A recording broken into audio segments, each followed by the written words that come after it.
ګرانو کتونکو محمد عدنان چې د پاکستان تحریک انصاف یو دیرینه کارکونو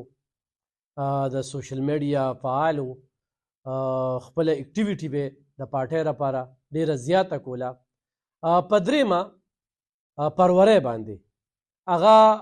نامعلومه وسلوالو وویشته د هغه بیا جنازو شوه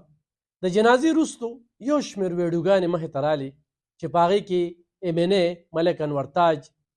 او بیا MPA محبوب شیر چې کوم دی د هغه ویډیو چې ګورې پکې جاړي مه او ډېر زیات خفه دي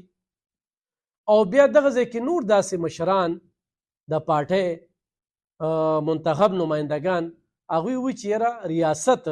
د پاکستان تحریک انصاف کارکنان چې کوم فعال کارکنان دي هغه ټارګټ کوي هغه وژني هغوی باندې حملې کیږي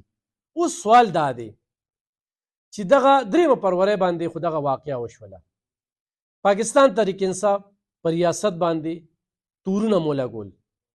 آیا داسې نور ټارګټ شوي دي په دې پښتونخوا کې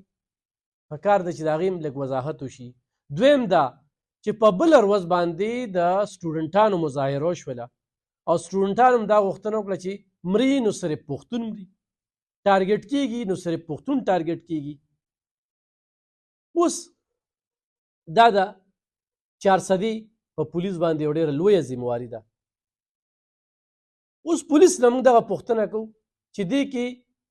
کم څوک نیولي شوي دي نو هغه څوک دي وجه څه کیدی شي نن ورځې پورې انتظار و چې په دې کې به پریس کانفرنس کیږي که آیا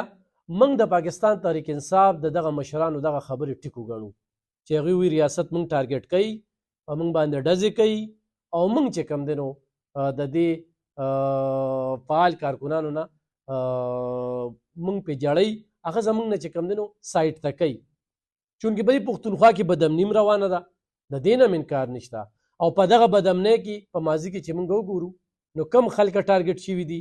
کمې ډلې چې کوم دی نو بار بار ټارګټ کیږي د کمو ډلو مشران ټارګټ شو د کمو ډلو مشران په نښه شو شهیدان شو په دغه کې